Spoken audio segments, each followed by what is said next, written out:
Hello, Frizzle Fools. We have read the Good Girl's Guide to Murder trilogy. They were pretty good. I can definitely see why these have gone viral and are so popular, but also, like, I was expecting more from them. Yeah, they were very different than what I was expecting. There were parts of them that were a little odd. So, starting off talking about book 1. Good Girl's Guide to Murder. It follows main character Pip, who decides to do a school project about a murder that happened in her small town in, Connecticut? She decides to start investigating the murder because she doesn't think the guy who was convicted did it. The murderer guy's name is Sal, so she recruits Sal's brother, and they do this whole report where they interview a whole bunch of people and eventually find out who did it from there. Wait, what's happening? And like suddenly it feels very high stakes, more than just a school report. Because Pip is very reckless, tends to not make the best decisions, but they usually work out. Pretty much all of her decisions, I'm like, Pip, what are you doing? And we'll get more into that because that's a big component, I think, of how I feel about these books. It's a big point of what makes these books them, too. So one of the things that I thought was really cool about book 1 is because Pip is doing this for a school report, like every other chapter is these excerpts of the report, is her typing up her findings, theorizing things, and this is one of the things that I love when it happens in mystery novels, where the characters themselves are really actively trying to solve the mystery and keeping us, the readers, in the loop with all of their findings and their theories and stuff. Some part of the books were like text messages with the text bubble formats. You read the audiobook. Yeah, whenever we were in the report section and there was like an interview transcript, they would have 2 different actors doing the interview. But I do think, in general, I preferred doing the ebooks for these because there are also a lot of like pictures and diagrams to the book that you miss out on in the audiobook. But one of the things that I didn't like about the project report, especially in book 1, the book itself is in 3rd person and then the project report is in 1st person, and like it's the same narrator of Pip in both instances with a close limited 3rd person perspective, and it honestly tripped me up several times that I was like, wait, who's talking? What is happening? Like that may have been a feature of the audiobook because I didn't really have that problem, mostly because it's really clear when you're reading the ebooks. Like, you're like, oh, this is very obviously the Google document that she's writing right now. One of the things that was also very fun while reading this book is formulating theories of our own, because the book gives you so much scaffolding with the reports, with constantly reviewing who's our persons of interest and what are the current clues out there. Much like with every mystery, part of the fun. And it was especially fun because he had just finished the book. So we actually recorded where I was about to finish, not yet finished, and recording me giving him all of my theories and him reacting. So we'll play that for you now. So I have a few tiers of theories. I've only had 1.5 theories throughout the book. I get stuck on clues a lot.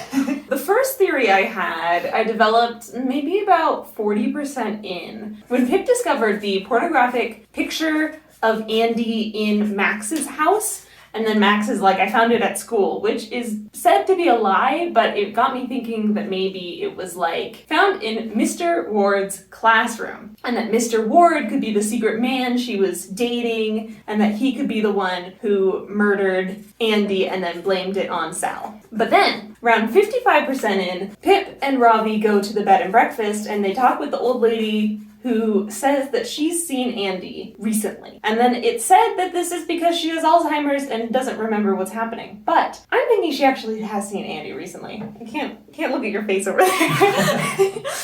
I'm thinking she has actually seen Andy recently. Andy's still alive, faked her own death, and murdered Sal. And then that was further reinforced with some clues I got a little bit later when they're talking about how the friends revoked their alibi because they've been blackmailed, and that's something Andy would have had access to and the motivation to do. Then, I was thinking hard and long as I was continuing to read the book that Andy's going to need an accomplice. Because there's been a few things left for Pip in places where Andy couldn't go without attracting attention, especially the school. Andy's famous in the town. She cannot go into the school. So we need someone who has access to Pip's lockers, who could sneak into Pip's house, who could go on the camping trip. So it's one of Pip's friends. So of course this is Kara. The reason that Kara is helping Andy is that they're dating. It's been said several times that Kara is a lesbian, she's lonely, she's looking for love. In walks Andy, of course, and it's also been said that Kara has a, like, maybe secret girlfriend out there, is flirting with people she meets out on the town. That's my current theory. They're in cahoots, And it's been further reinforced since I formed that theory because now we've got a confirmation that someone using the Ward family printer is in on it somehow. The book is focusing so much on Mr. Ward and Naomi, but I don't think either of them did it. I think it's Kara. That is a fun theory.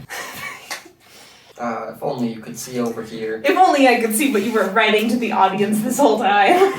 At this I've point. actually just been writing about how great you are this whole time. Aww.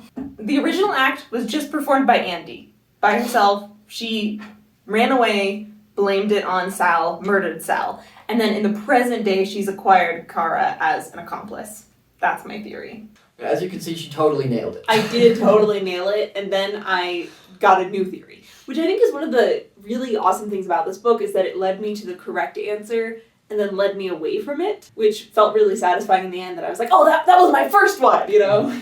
One thing that these books do really well, for the most part, book one. The book one does really well, is that there are a lot of characters. It doesn't ever feel like too many. And there's little bits of information about all of them, and you're never entirely sure which ones are relevant. You're always kind of guessing as to what parts are important, what's not. Not a red herring, is it somehow both? It's a really full book in that way, is that you're like overloaded with clues, so that you have like so many suspects, and it's, I was gonna say near impossible to figure out which one is right, but I literally did, so. I didn't. I thought it was Max the whole time. Let's circle back to talking about how stupid Pip is. Such a big part of the feeling of this book The is whole trilogy. is our protagonist just makes stupid decisions over and over. Like every single situation, she's making the most reckless decision, like oftentimes not really following up on important leads and all these things, and it's just like, you know how some mysteries, like I've heard the term before of like competence porn, that like it's just really fun to watch the detective work because they're so competent. Yeah, not this one. Not this one. This one is not that. This one, Pip is not, like, she solves the mystery. The vibes of the book but she's not a good detective. Yeah. She just, like, aggravates everyone until she figures out who the murderer is by who's trying to kill her. Yeah, that's what she does every time.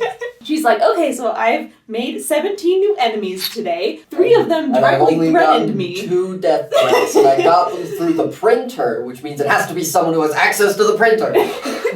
That's literally how she solves, like, every single mystery in That's literally one of the plot points series. in book 1, actually, is she's getting death threats through the printer and has to figure out who's sending them to her.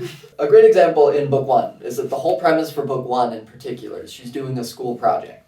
And so it starts off with, like, she's, like, doing her homework, doing all this research at the library, and then spirals off into now she's buying drugs and blackmailing a drug dealer just for a school project. And that's one of the other things that we'll talk more about with the future books is Pip's internal conflict is how far can she take this? And how far is that healthy? Every time she makes a decision, you think, like, wow, that's a really terrible decision. That's probably, like, gotta be one of the worst ones in the book. And then the next one that she makes is worse. Every time. Every time. Until by the end of the series, she's making the worst decisions of all time.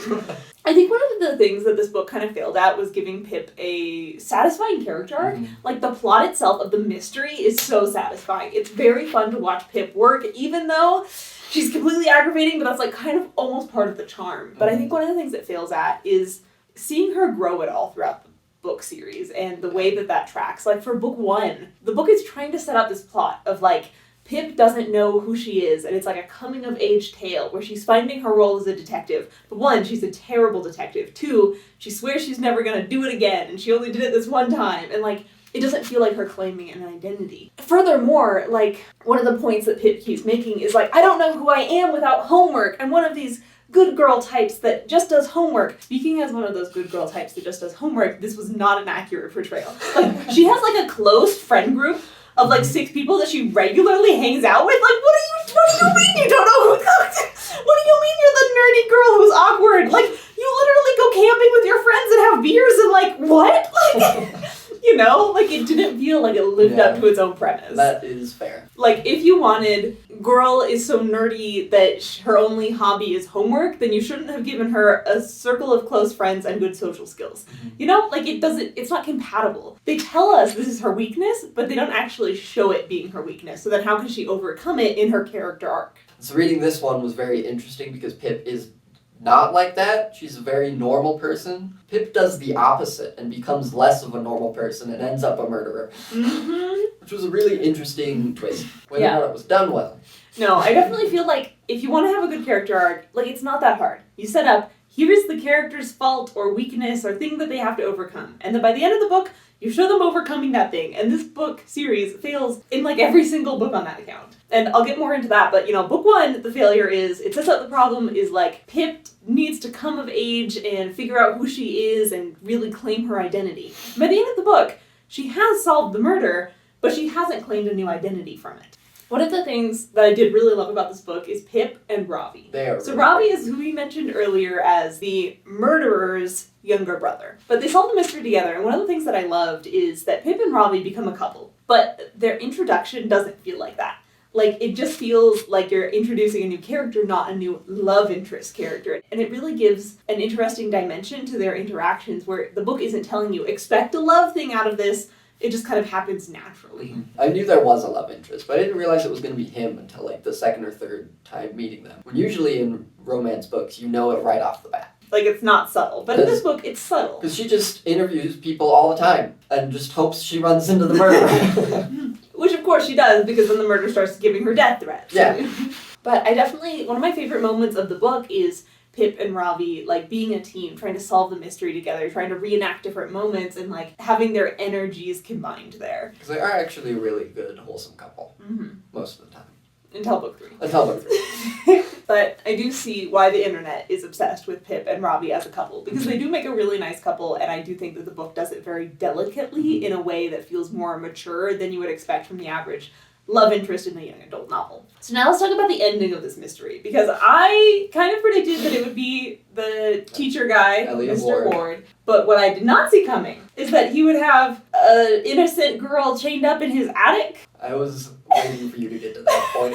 I thought this was the stupidest twist, okay? Because what I was really hoping for in this book is that maybe he did have a girl, in his attic, but I wanted this to actually be the dead girl whose body was never found, Andy Bell. And I wanted her not to be a prisoner, but her to, like, be extorting him. Because throughout the entire book, you're learning more and more about this girl, Andy Bell. And the more you learn about her, the more you see that she was, like, so manipulative and on top of things, really terrible person, but, like, a really powerful person. Mm-hmm. And I kept thinking that this would, like, build up to showing her that she's the mastermind behind it all, that she's not even really dead, that she's still pulling the strings, and I wanted that ending, and then she was actually just dead. Died choking on her own vomit. And I'm like, why would you give this powerful woman that ending? Like, even though she predicted it, she still didn't even really predict it, because Elliot Ward isn't the murderer of Andy Bell, really. Mm-hmm. Kind of is, but it was really her sister, Becca, and even she didn't really kill her. She just watched her die. To have a really good mystery twist ending, I think the twist needs to have, like, 2 things with it. 1, you don't see it coming. And this one did have that. Right, like, even though I guess I didn't really see all of these twists coming. But 2, it's gotta, like, work thematically and with the clues given so far. Having Andy just have this pitiful death after all doesn't work thematically for what they were setting up with who her character was. And it ends up working fine in later books, because the books build off each other really well. Maybe a little too well. Yeah, I do think the books are very interlinked, and in some ways that's a strength, and in some ways that makes them less fulfilling, because they don't all have good conclusions in their own right. Book 1, yes, but book 2, we'll get into that. Book 2 is easily the worst of the 3, in my opinion. So, book 2 becomes a very podcasty book, where Pip has created a podcast about the events of book 1 and became really popular, and then she's like, I'm done being a detective, that's not my identity, my entire character arc of book 1, nada, no. Never then, one of her friend's brothers goes missing, and the friend begs her to investigate. So she does. The brother went missing, Jamie, kind of has a history of doing that in the past, where he gets into fights with his dad a lot, and then just kind of runs off to cool off for a couple days. And I was ready for that to be the case this time, where he just took off for a couple days, and then everyone overreacted, got Pip involved, then Pip started interrogating people, and then he comes back, like, halfway through the book. And then he would go missing again, and Pip would start investigating again, and she would become the main suspect, because everyone at this point is all like, oh, the only reason you're getting involved is because you like the popularity and you want to be famous, so now you made him missing so you can make another season. But that never happened. That would have been a really good book, though.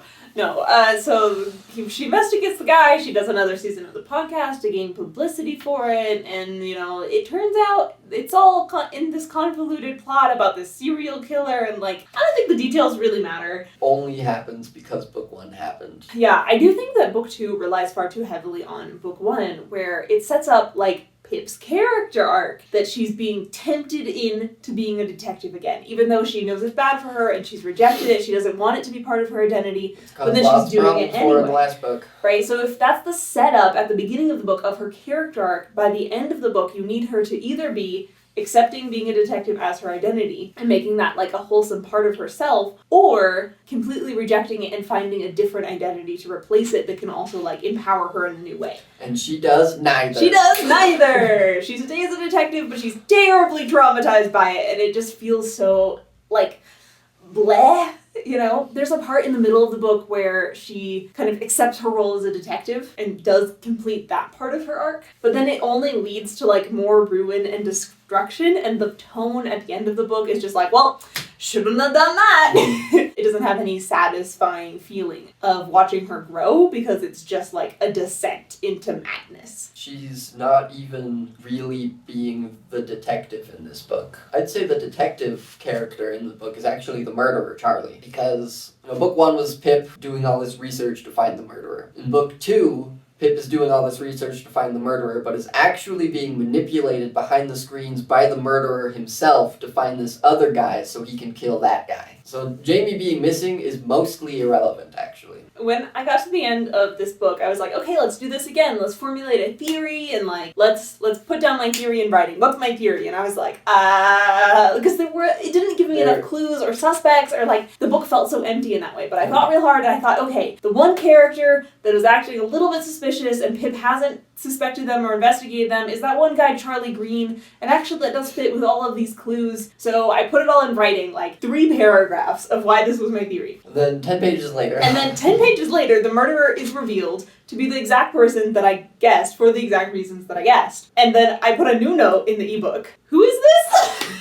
Because he's so forgettable that even though I had just written 3 paragraphs about this character, 10 pages later I had already forgotten his existence. Which is one of the big failings, or big weaknesses, I think, with book 2, is it like doubles our cast, and then none of them do anything remarkable enough to be memorable. Like Connor and Jamie. Were they even in book 1? I don't remember, and they're main characters in this book. It could have doubled the cast and still kept the magic of book 1 of like keeping track of all the characters for us. But because we're missing like that nice report scaffolding, it's so hard to juggle them by yourself. It's like the book doesn't encourage as much reader participation as book 1, because it's not always recapping the clues and the suspects for us. It's just introducing people and then dropping them for pages and pages and pages. I think part of the reason for that might be that the mystery is a little weaker than in book 1. One of the other reasons that I think book 2 is the weakest of the series is there's not much Ravi in it at all. No. He's like off screen for most of the book. And when he shows up, he's just like, give me a job, Inspector Pip. There isn't that emotional interaction and back and forth between them, like there was in book 1 where they were a detective duo. His role in the story is kind of replaced by Jamie's brother, Connor. So Ravi is off dealing with the repercussions of book 1. It kind of feels like that had 2 POV characters, where you've got Pip following the murder, and you've got Ravi following the trial of Max, and then they just cut out the other POV character and didn't change the rest of the book. Little bit, yeah. That's a good summary. There is a great moment where Ravi is like, I care about this mystery because it's about a brother, going missing, and mine went missing, and like that was powerful, but there was nothing else. He doesn't do anything. Like, he doesn't really help solve anything or anything. He's just there to be like, I'm the cool boyfriend who's really nice. He doesn't feel like a character. Yeah, it felt more like the author stuffed him in because he knew he was everyone's favorite character, and that's the only reason he's in the book. He does get better in book 3, kind of. Definitely better than book 2, for sure. So let's talk about book 3. So, book 3, Pip starts out the book terribly traumatized because of the events of book 1 and book 2. She's got severe PTSD, she's not doing well emotionally. We'll get back to that when we talk about her character arc, which get a little bit, right? And she's obsessed with like, I just need to solve one more mystery and then it'll fix myself. And it's obviously a really bad plan, but that's the only plan she has a grasp of. So you can see the character arc is being set up that Pip has unhealthy ideas about detective work.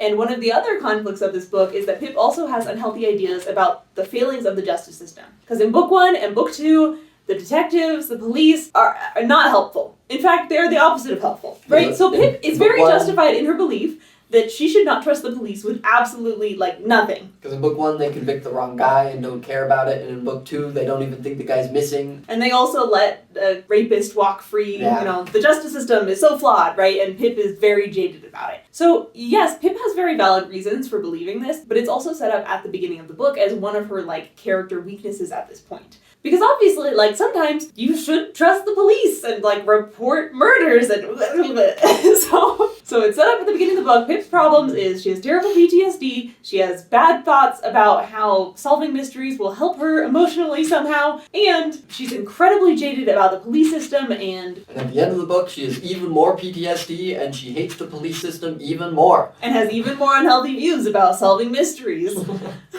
Yeah, so it's so unsatisfying.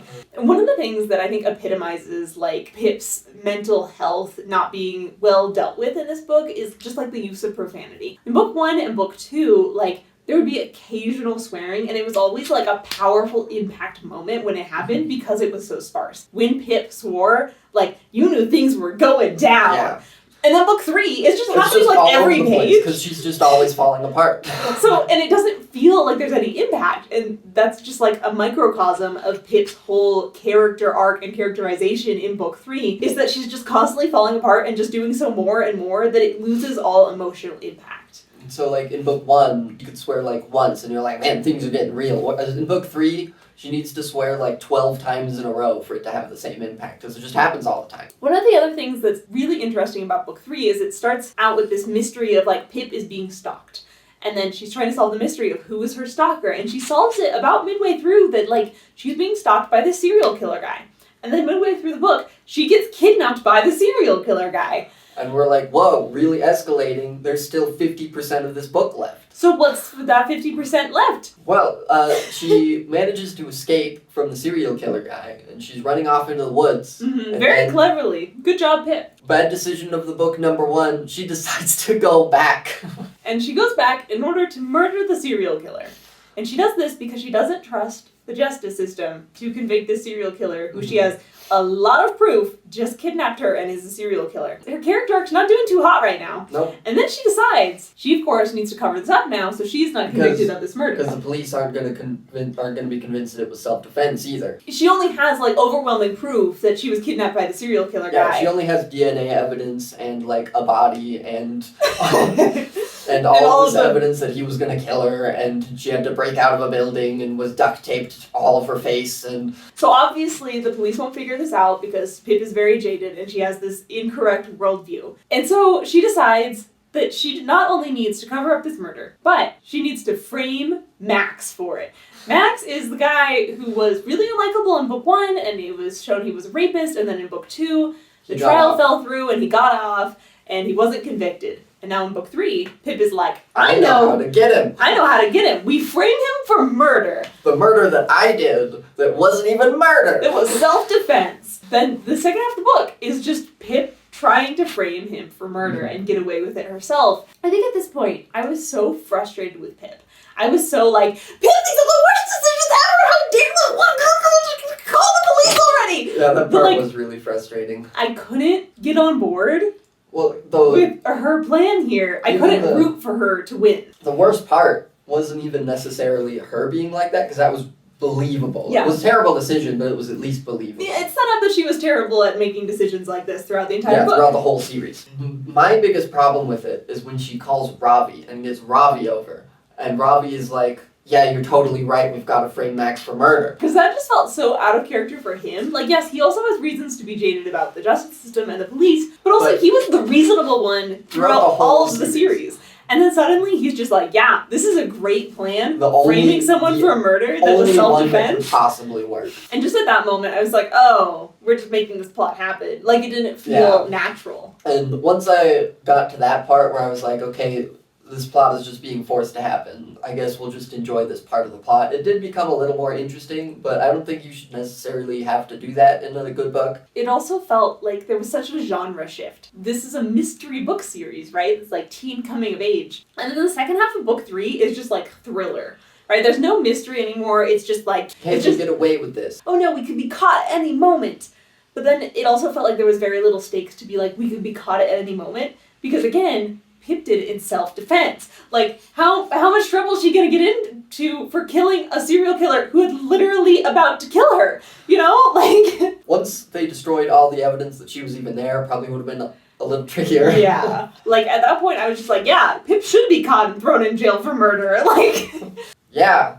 Like, I couldn't root for Pip because she was so infuriating. Mm-hmm. One of the cleverest lines of the book, somewhere in book 2, is it's talking about Pip's podcast. And someone put out a poll of, like, who's the most hateable person in this podcast? You know, we got, like, the murderer, the rapist. The drug dealer. Number 4 was Pip herself. Yeah, and Such that feels, like, so accurate. But, like, Pip is the most hateable person of this book. Like, I hated Pip more than any of the antagonists in this book, just because she repeatedly made the worst decisions, never had a character arc to get better from it. I mean, her bad decisions weren't even really punished for. There weren't any consequences for them. She just gets away with them all. So it was just unsatisfying bad decisions over and over again. Yeah, that's the book. So, book 1, great mystery, really engaging. Pip as a really annoying character almost works, right? It, like, keeps you more engaged. But then the farther the book series goes, where Pip just gets worse and worse, and, like, it keeps setting up character arcs for her to get better, and then just never, like, following through on any of them. And then, like, by the end of the series, I just hate Pip with every fiber of my being. About sums it up. So, what would you rate these books? My ratings are kind of interesting, because I think that book 2 is definitely the worst of the series. But I would rate book 3 lower than book 2.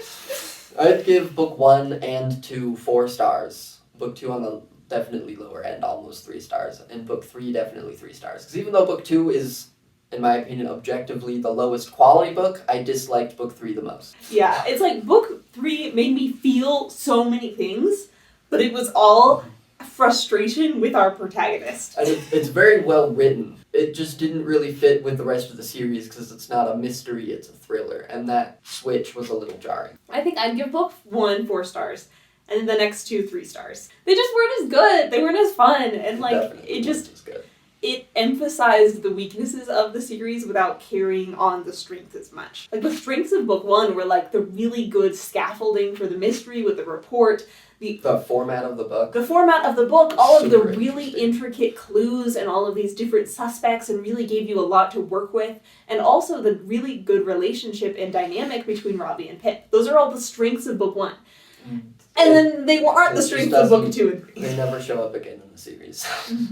Yeah, like honestly by the time like in book 3 they were talking about like, wow, Pip and Robbie, we're such a great couple. And I'm like, I don't agree with you anymore. Like it just felt more like a fan service sentence than like actually relationship development between them. The awesome boyfriend shouldn't say, yeah, let's fake this murder. They should say, hey, clearly you're overwhelmed. Clearly you're overwhelmed. Let's take a You're break. in shock. Let's take a break before making this decision and maybe call the police, you know? Like, and that's what his character should have done with his personality, but no. He didn't. Definitely, I think if you're looking for more books similar to these, I would recommend Someone Is Always Watching by Kelly Armstrong, the Stevie Bell series by Maureen Johnson. He was talking about I'm Not a Serial Killer by Dan Wells. I would also add to the list I Hunt Killers by Barry Lyga. These are all teenage sleuths thriller mystery books. I haven't read the first 2, but I Hunt Killers is really good. 5 stars easy. So I think those are all better than this one. Much better. I rank this series over the Stevie Bell books.